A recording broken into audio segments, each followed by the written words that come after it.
eh. Yung si Sydney para walang kawala yung isa doon. Para wala takas, wala takas. Dito.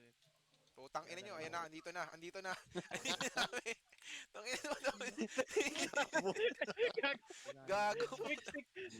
Gago sumama, sumiksik din. Gago, hinatid sa portal. Hinatid sa portal eh.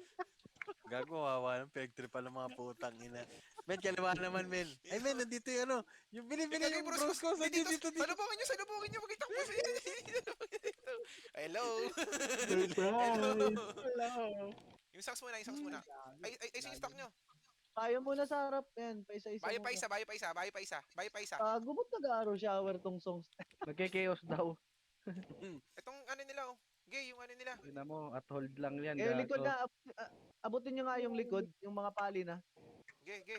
Yung songs nila, nagtatarot sa kanila sa dulo, corner pali pangalan, corner pali. Songs yun, ay ano tarot.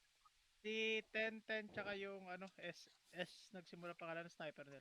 Itong sniper nga muna. Ito. Ten, Naka one cell. Sige, nakatutok ako, mate, nakatutok ako. Gago, hawawa naman ng mga putang ina, hindi nag-e-enjoy. Ito muna yung pali muna, nagbabalik Ay, gago, may sumabalik ko. Busin nyo muna yung pali, clean wipe nyo muna. Mabalik oh. Yeah, baba na. Baba na. Dito, Dito na, pasok nyo pader dito na kayo. sa pader. Kaya pa nila. Sniper oh. Bumalik. Men, Yung barcode muna. andun sila sa haliwa, nagsama-sama yung tatlo. Busin nyo muna to, busin nyo muna yung nasa ano natin, stock natin. May tatlo pang ano, ibang ano eh. Okay, cool. Si Nix Budot, to, di the na kailangan ng legendary. OLP. Mate, ito, Kailangan padrapin nyo ko muna to. magbayad dito. Sinner, padrapin nyo sinner, pali. LP. LP, isa pang ano, si Lakad Matatag, si Banayad. Si Banayad muna. Okay, drop na. Gago na sakri. Bagamat makulay ang mga babalat, alam mong mahusay ang pagkakalahad. Mga tunay na ganap, isinulat ng parap. Kaya wag ka nang magulat kung magtutugma lahat. Sapagkat ito'y galing sa memorya, isang napaka-importanting na istorya. Ito ang aking personal na testimonya, pangontra sa mga ignorante na teorya. Ito ay tunay na buhay, wala akong dahilan para magsinungaling at mga detalye palitan. Ito ang kwento kung paano kami tinaniman ng marijuana ng mga parak na mukhang Taliban. Bandang alas 8 ng gabi sa Pilipinas, sa isang gusali doon sa may Ortigas. 8 oras bago ang rehas ay mahimas. Kasama ko si Ron Henley na stick figures. May interview kami sa radyo nung gabi na yun, tungkol sa marijuana at sa legalisasyon. Pagkatapos namin umalis agad sa istasyon, dahil meron pa akong pupuntahang isang okasyon dun sa poblasyon. Birthday daw ni Sean, yun lang ang alam ko na detalye pa noon. Medyo masama ang panahon, umaambon, kaya tinext ko na si Utol, pumunta ka na ngayon. Humiwalay na si Ron, sumakay ng taxi, Dahil bukas may recording pa kami ni Clamsy. Utol kong si Idol, sinundo ako sa lobby gamit ang aking Subaru na tunog Ferrari. Saan tayo pupunta? Private daw na party. Yung reception ay isang hotel dun sa Makati. Bata na may cancer, kumontak kanyang mami. Idol ako ng anak at rap ang kanyang hobby. Pangalan daw ay Sean, walang paki sa money, kasi handang magbayad kahit magkano si daddy. Lumambot ang aking puso nung una ko narinig. Naawa ako kay Sean, mga luha ng ilid, nung nalaman kong lagay na daw ng bata tagilid. Di nyo kailangan magbayad, pupunta ko sa event. Rekta sa Makati kahit traffic ay kainip.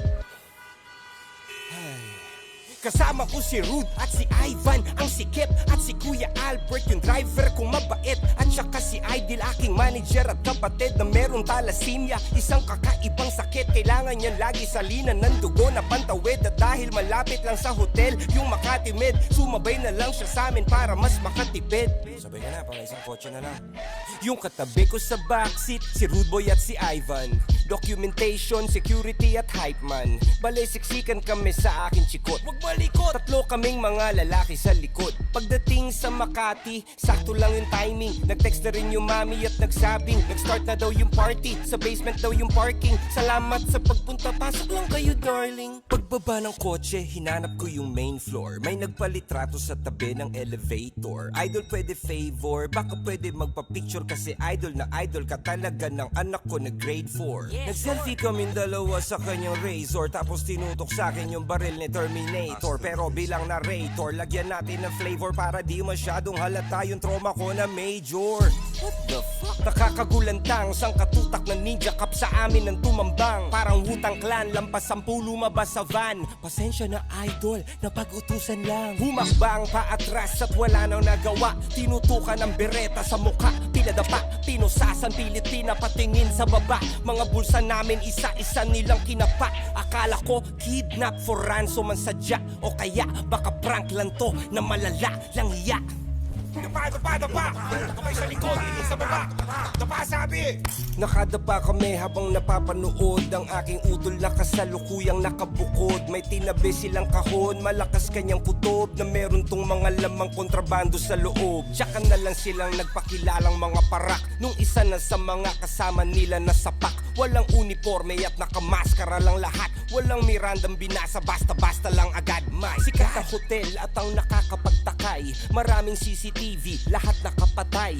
Wala man lang bodycam na nakalagay. Kahit kuha man lang ng cellphone gamit kamay. Sabi daw ng pulisya, sakin daw nakumpiska. Pero di makumpirma kasi walang kahit ni isang saksi na pumirma. Walang video ng palitan magmula nung umpisa. Kung under surveillance pala, dapat may footage ka. Diba?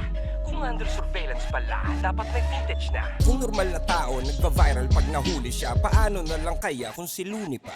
Nung nasagot ko yung pideya at aking kinundi na, mga ulo nila biglang nagkaroon ng bumbilya. Para ma-promote sa pwesto, ako ang pinuntirya ng mga ninja cops na gustong magbida-bida. Diba? Bigla silang nakaisip ng ideya kasi napanood nila yung live ko sa pideya. Nung binan nila yung kantang Amats dahil sa tema, pero Maria Hiwaga ni Sasa, walang problema. Aba punyeta, talamak na ang taniman. Bypass daw kaso bakit parang madalian? Di ba dapat pinaghahandaan yan at kalimitan? Minaman-mana ng malayuan malapitan. May mga kamera na nakatago sa pagitan, kaya medyo weirdo kasi walang video ng palitan. Akala ko ba bypass to na malakihan? Nakakapagtaka lang kaibigan. Gusto mong maintindihan at mabatid? Gamitin mo lang ang sentido kumon kapatid. Para sa 100,000 magpapakaastig, kayang-kaya ko yung kitain ng 1 gig. At kung pusher man ako ng sinasabi nilang weed, bakit naman ako pa mismo maghahatid? Ni hindi nga ako lumalabas ng bahay tsaka bi. Hira mo makita sa kalsada tumawid. At bakit ako magbebenta sa di ko kakilala? Kung sa eksena ko ay maraming nagmamariwana, bakit ko papahirapan ang sarili ko habang sinusugal ang karerang matagal kong pinagsikapan? Bakit isasama ko pa yung kapatid kong may karamdaman at kameraman para mag-vlog ng kaganapan? Walang saysay na mga paratang pawang haka-haka lamang para pangalan ko ay urakan. Alam ko meron akong mga paanan na natapakan, ngunit di ko yun sinasadya. Ako ay tao lamang, pinaglaban lang ang paglikha ng merong kalayaan. At kung yun ay masama, yun lang ang aking kasalanan.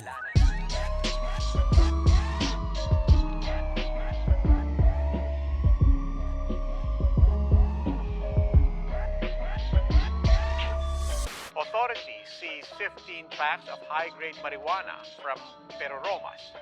The rapper is denying the allegations against him. He says he may have been framed.